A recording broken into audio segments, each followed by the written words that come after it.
C'est bien connu. Le milieu regorge de talents. Madame Hélène McCoy, en collaboration avec le Centre d'art de Kamouraska, nous présente un nouveau festival qui aura lieu en juillet dans la région.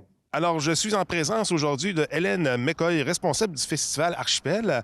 Hélène, avant de commencer de parler du festival, j'aimerais savoir un petit peu plus sur toi. Tu n'es pas originaire du Kamouraska et je crois que ça fait pas très longtemps que tu es arrivé dans la région. Non, effectivement, je suis arrivée en juillet, la fin juillet 2022. Un envie, donc je viens de Montréal et un envie d'essayer autre chose que la ville, que la vie urbaine.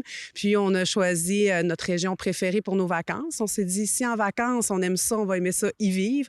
Donc on a déménagé avec ma famille au Kamouraska, là, il y a fait à peu près 8 mois. Et moi, à Montréal, je travaillais en événementiel, en organisation d'événements et de festivals.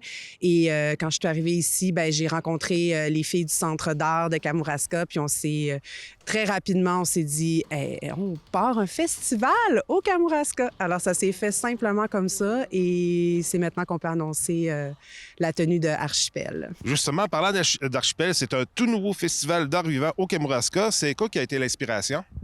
Bien, premièrement, c'était l'envie d'avoir, de sortir la culture, les arts des murs.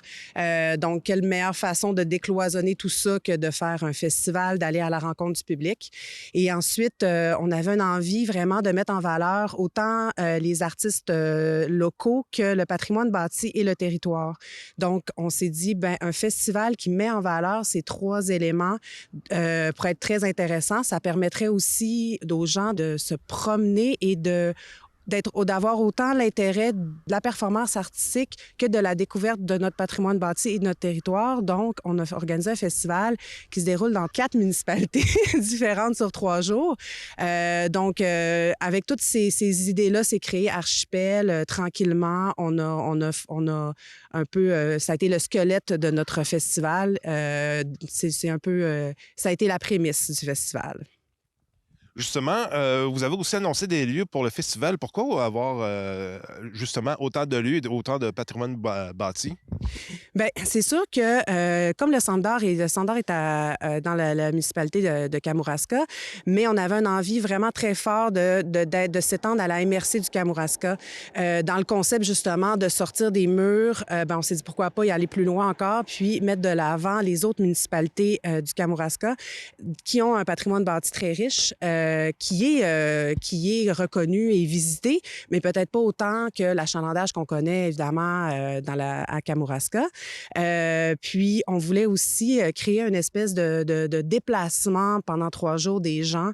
On sait que le territoire est un peu plus large que que dans certains festivals montréalais qu'on connaît, mais ça se fait très bien. Donc, quelqu'un qui veut aller à tous les spectacles pendant 3 jours, les déplacements se font bien et les déplacements entre chaque municipalité sont aussi parsemés d'un paysage magnifique. Donc, il n'y a rien de plate là-dedans. Donc, c'est ça.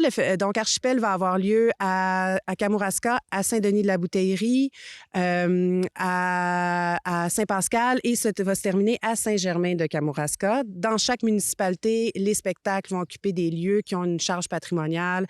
On parle de la chapelle de la Grève à Saint-Denis, l'église à Kamouraska, le restaurant Côté Est, l'ancien presbytère à Kamouraska, l'église à Saint-Germain, l'expo agricole à Saint-Pascal. Donc, vraiment, on voulait mettre de l'avant les lieux, leur importance dans l'histoire de la région et aussi intégrer de l'art qui, habituellement, certains en reçoivent. Bien sûr, la chapelle de la Grève a une super programmation, mais d'autres moins. Je pense que ça va être le premier spectacle de ce type à l'expo agricole de Saint-Pascal. Donc, c'est ce qu'on voulait faire, qui était très important pour nous là, dans le concept du festival. Et est-ce que ça a été facile de convaincre tout ce monde-là à participer?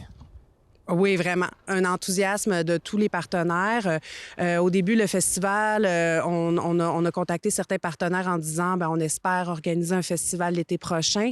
La collaboration de tout le monde, l'enthousiasme et aussi beaucoup de la part des artistes et certains artistes de la région qui disaient, oh wow, tu sais, c'est la première fois que je vais participer à un festival dans ma région.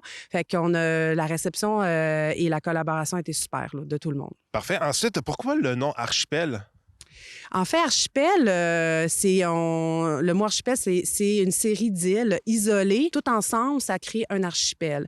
Donc, on s'est dit qu'on voyait le Kamouraska comme chaque municipalité étant une île qui peut paraître isolée, mais que dans le fond, sont liées par le territoire, par l'espace, par le fleuve, par aussi le paysage et ce qui nous entoure, qui est vraiment unique. Donc, on voulait... c'est ce qui nous a inspiré l'idée le nom du festival. Aussi, c'est ça. On trouvait ça que c'est un beau mot, très poétique aussi. Maintenant, vous avez quand même annoncé quelques activités pour le festival en juillet prochain. J'aimerais savoir quelles sont les activités en question. Bien, c'est un festival d'art vivant. Donc, toutes les disciplines... on touche à vraiment plusieurs disciplines en art vivant. Donc, on va avoir de la danse, du slam, de la poésie, des arts circassiens, de la musique, musique rock, musique pop, musique néoclassique, musique traditionnelle. On va avoir de l'accordéon. Donc, on essaie de toucher à tout pour cette première année. Et pour cette première année, on est très fiers de dire que 100% de notre programmation est bas-laurentienne, que ce soit on en a qui sont des nouveaux arrivants comme moi et qui se considèrent quand même du Bas-Saint-Laurent et aussi des gens d'ici qui vivent peut-être, qui vivent ailleurs, mais qui ont un attachement au territoire. Donc, on revient toujours aussi à cette idée-là de mettre de l'avant le territoire. Et c'est ça, on va avoir une programmation, une très grande partie gratuite. D'autres spectacles vont avoir un petit coup d'entrée, mais on reste très abordable. Donc très accessible. C'est quand que vous allez dévoiler le programme du festival Archipel? Donc, la programmation complète d'Archipel va être dévoilée le 24 avril sur notre page Facebook du Centre d'art de Kamouraska et sur notre site Internet. Donc, la programmation complète et la vente de billets le 24 avril. Parfait. Et j'aimerais savoir aussi, c'est quand le festival en question? C'est l'été, mais quand cet été? Alors, le festival va avoir lieu sur 3 jours, 14, 15, 16 juillet. Il va y avoir des spectacles en après-midi et en soirée. Donc voilà, oui, en plein mois de juillet. Donc, on espère bien que la météo soit de notre côté.